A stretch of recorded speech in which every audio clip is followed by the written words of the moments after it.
Mateo Kapitulo 6 versikulo 30.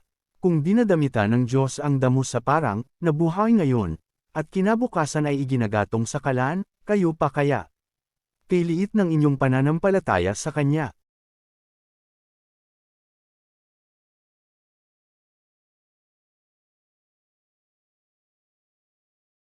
Good day believers! Alam mo bang kayang e-provide ng Diyos ang iyong pangangailangan sa lahat ng aspeto ng iyong buhay?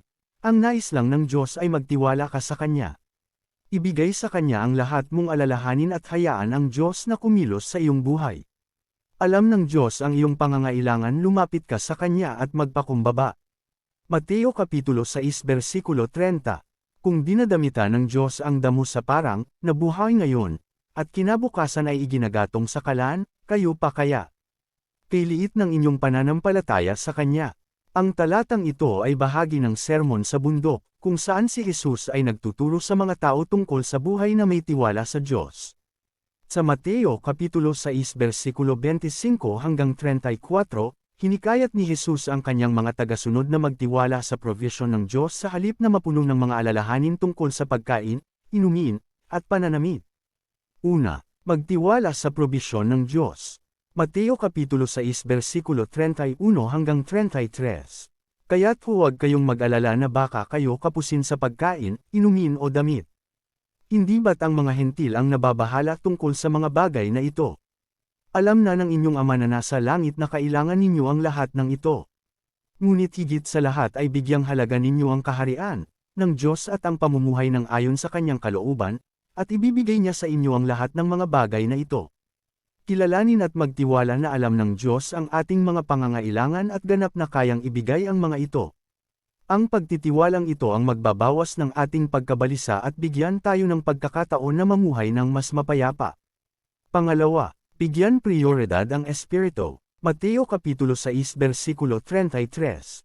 Ngunit higit sa lahat ay bigyang halaga ninyo ang kaharian ng Diyos at ang pamumuhay ng ayon sa Kanyang kalooban, at ibibigay niya sa inyo ang lahat ng mga bagay na ito. Sa halip na maging abala sa materyal na mga alalahanin, tumuon sa paghahanap ng kaharian at katwiran ng Diyos, gaya ng ipinayo ni Jesus sa bandang huli sa talata. Pangatlo, sanayin ang pananampalataya sa pang-araw-araw na buhay. Santiago Kapitulo 2 versikulo 17. Gayun din naman, patay ang pananampalatayang walang kalakip na gawa. Dinangin ang ugali ng pagtitiwala sa Diyos sa lahat ng aspeto ng buhay, hindi lamang sa teorya kundi sa pang-araw-araw na pagsasanay. Kabilang dito ang panalangin, pagtitiwala sa mga pangako ng Diyos, at ang pag-alis ng labis na pagkabalisa. Pang-apat, maging saksi ng pananampalataya. Mateo Kapitulo 5 versikulo 16. Gayun din naman, dapat ninyong paliwanagan ang inyong ilaw sa harap ng mga tao upang makita nila ang inyong mabubuting gawa at papurihan ang inyong Ama na nasa langit.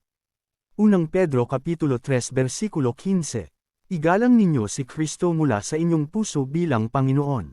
Lagi kayong maging handang sumagot sa sinumang humihingi ng paliwanag sa inyo tungkol sa pag-asang nasa inyo. Ang ating pagtitiwala sa provision ng Diyos ay maaaring maging isang makapangyarihang patuto sa iba. Kapag nakita ng mga tao ang ating kapayapaan at pagtitiwala sa Diyos, maaari itong humantong sa kanila na hanapin ang pinagmulan ng ating pananampalataya. Sa Mateo Kapitulo 6 versikulo 30, pinalalakas ni Jesus ang loob ng mga tao na magtiwala sa Diyos sa kanilang pang-araw-araw na pangangailangan.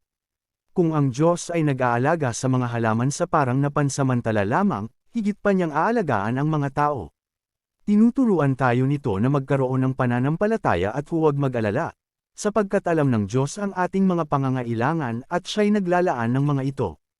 Huwag mag-alala tungkol sa bukas, dahil ang lumikha na nagpapalamuti sa mga bukid ng kagandahan ay tiyak na magbibigay sa iyo.